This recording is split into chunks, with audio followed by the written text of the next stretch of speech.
So here's the thing, when Mika Häkkinen talks, people in Formula 1 usually listen.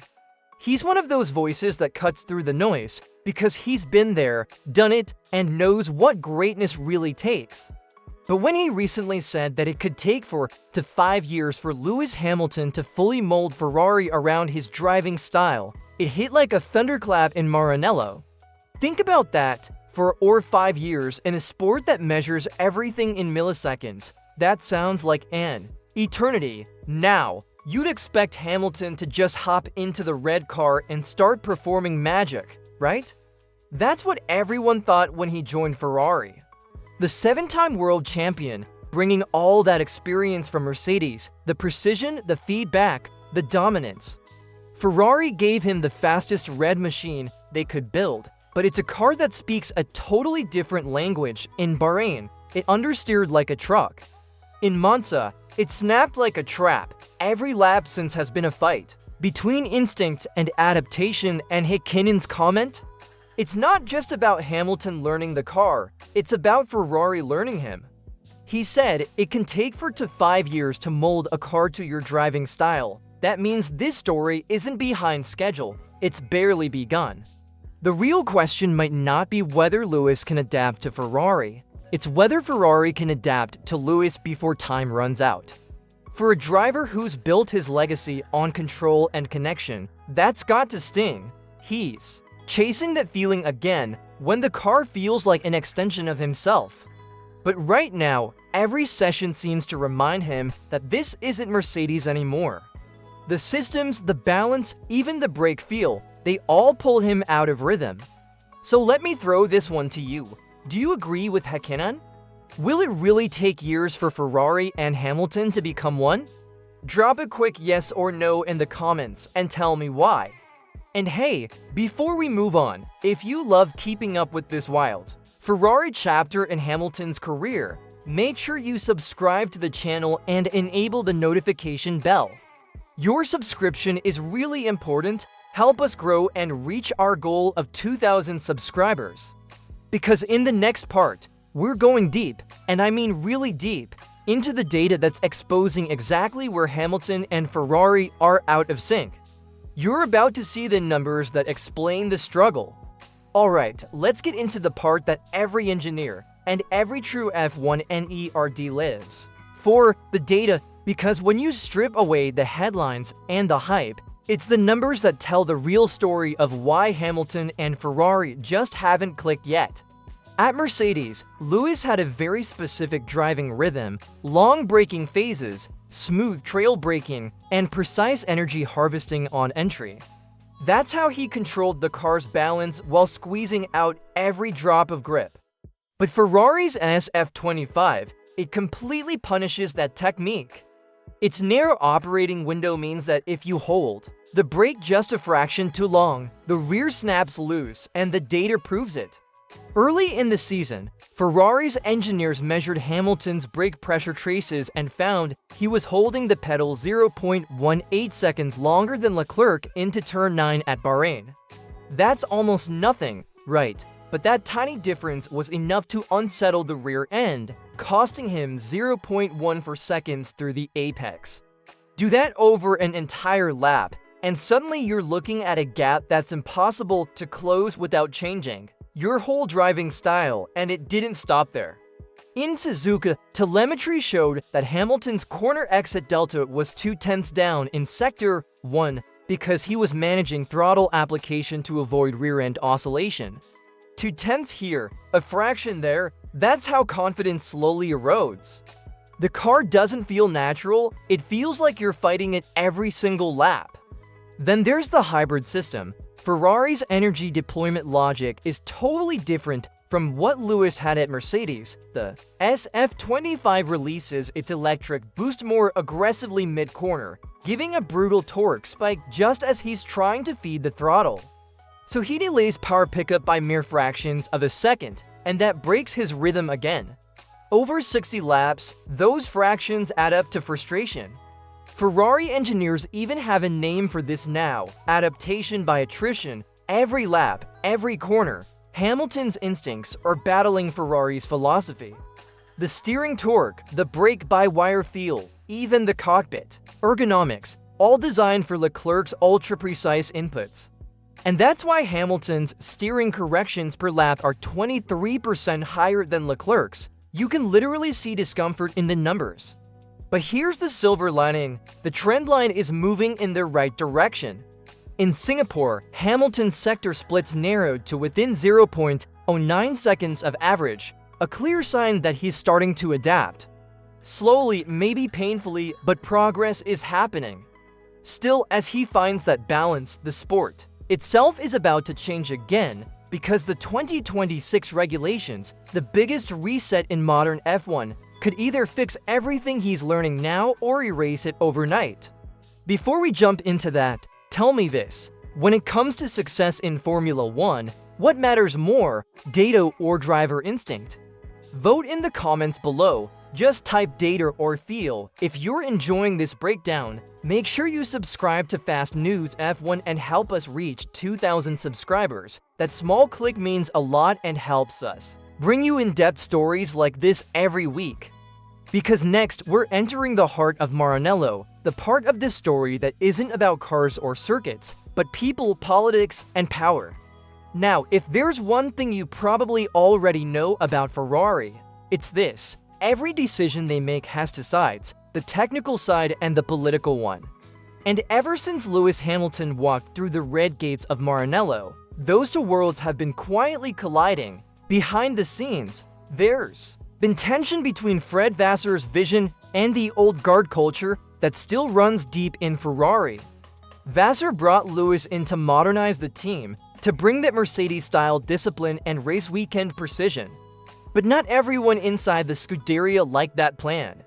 For many longtime engineers, Ferrari's identity has always been emotional, intuitive, Italian.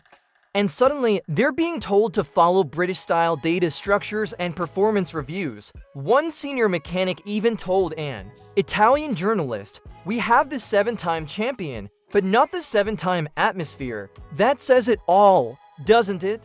The team is still adapting to Lewis's working style. Hours of telemetry meetings, detailed driver debriefs, deep dive simulations. It's not chaos, it's culture shock. Vassar's trying to protect Hamilton from that internal friction, but Ferrari politics are like gravity, impossible to escape. Even the smallest whispers spread fast in Maranello. When Lewis questioned the car's energy deployment after Monaco, some departments reportedly took it as criticism, not feedback. That's the Ferrari paradox. Passion drives performance, but it can also drive division. Still, Hamilton isn't new to political pressure. At Mercedes, he navigated intense rivalries with Rosberg and corporate scrutiny from Daimler. What's different now is the emotional weight. Ferrari doesn't just build cars, it builds legends. And when you wear red, every radio message, every headline, every micro-expression becomes a statement. Vassar knows this. That's why he's quietly reorganizing Ferrari's communication flow. Fewer leaks, more unity, and direct coordination between Hamilton's side and the factory. It's his way of giving Lewis a safe zone to adapt, away from the noise, but change in Ferrari never comes easily. And the question now is, will Vassar's modern vision win over the traditionalists before the 2026 revolution hits? Because next, we'll look at how that very revolution, the upcoming regulations, might flip Ferrari's entire power dynamic and finally give Hamilton the weapon he's been waiting for. Alright, let's talk about the future, because while Hamilton's first year in red has been a grind, everything he's doing now might be leading up to something much bigger: the 2026 Formula 1 regulation reset. And if there's one driver who knows how to turn a rule change into a championship opportunity, it's Lewis Hamilton. We've seen it before. In 2014, when the hybrid era began, Hamilton adapted faster than anyone. While others were still learning how to manage the complex Earth systems, he was already mastering the torque curve, the lift-and-coast rhythm, the energy recovery balance. That instinct to understand and evolve is what made him unstoppable at Mercedes. Now, Ferrari's 2026 project aims to flip their entire design philosophy. The next power unit, internally known as the Supercore, focuses on efficiency and electrical power management, exactly where Hamilton shines. Unlike the current SF25, which struggles with torque control, the new car is designed around smoother hybrid delivery and a chassis that supports high-brake pressure trail entry. Sounds familiar? It's practically tailored for his style. And here's the real kicker. Ferrari's simulator data, leaked in part to the Italian press, suggests the 2026 model will favor progressive throttle modulation, not Leclerc's point-and-shoot technique. That could be the moment the balance tips when Hamilton stops adapting to Ferrari and Ferrari starts adapting to him. Fred Vassar's playing the long game here. 2025 is about learning the system, understanding Ferrari's DNA, and building trust. But 2026, that's when his plan takes shape. A modernized engine program, a reorganized technical department under Enrico Gualtieri, and Hamilton's influence shaping cockpit ergonomics and control mapping. If it all comes together, this could be the perfect storm: Hamilton's precision, meeting Ferrari's passion under a new rulebook that rewards adaptability. But as every F1 fan knows, potential means nothing until the lights go out. And that's where the story takes an emotional turn, because behind the strategy and the science, there's still a 40-year-old driver chasing one last dream: to finish his career not just as a champion, but as a legend who conquered Ferrari.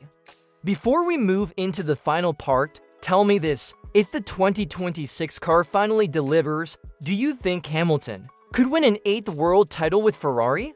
Drop your vote in the comments. Yes, he'll do it, or no, too late for number 8. And hey, if you're enjoying this deep dive, subscribe to Fast News F1 and turn on notifications. It helps us grow and reach our next goal of 2,000 subscribers, so we can keep bringing you high-quality F1 stories every single week.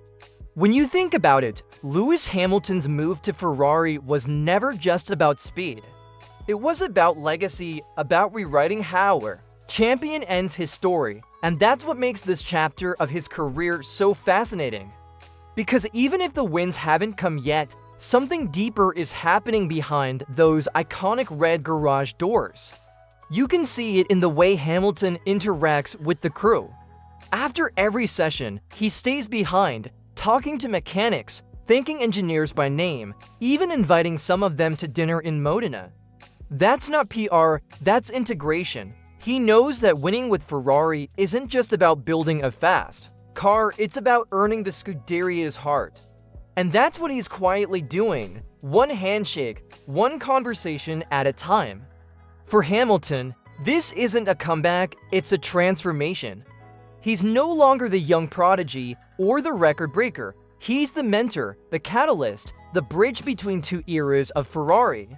The one who could finally blend passion with precision, instinct with analysis. And even if the world doubts him, deep down, he still believes that the best story in F1 is the one no one sees coming, because imagine it, the 2026 Ferrari, reborn under a new philosophy, Hamilton behind the wheel, chasing that one last world title. The red flag drops, the Tifosi roar, and after 2 decades of evolution, he's back where it all began, fighting not for validation, but for immortality. That's the beauty of Formula One. It's not just about lap times. It's about human persistence, about the emotional battle that never shows up on telemetry. And whether Hamilton wins or not, this journey already means something much bigger. It's the story of a legend daring to start over. So tell me in the comments, if Hamilton wins that 8th title in red, would it make him the greatest driver of all time? Type yes, undisputed, or no, still debatable. Let's see what the real fans think. And don't forget, if you enjoyed this video, subscribe to Fast News F1 and turn on the notification bell. Your support helps us reach our goal of 2,000 subscribers and keeps this channel growing with you, the community that lives and breathes Formula One, because no matter how this story ends, one thing's for sure, the Hamilton-Ferrari era has only just begun.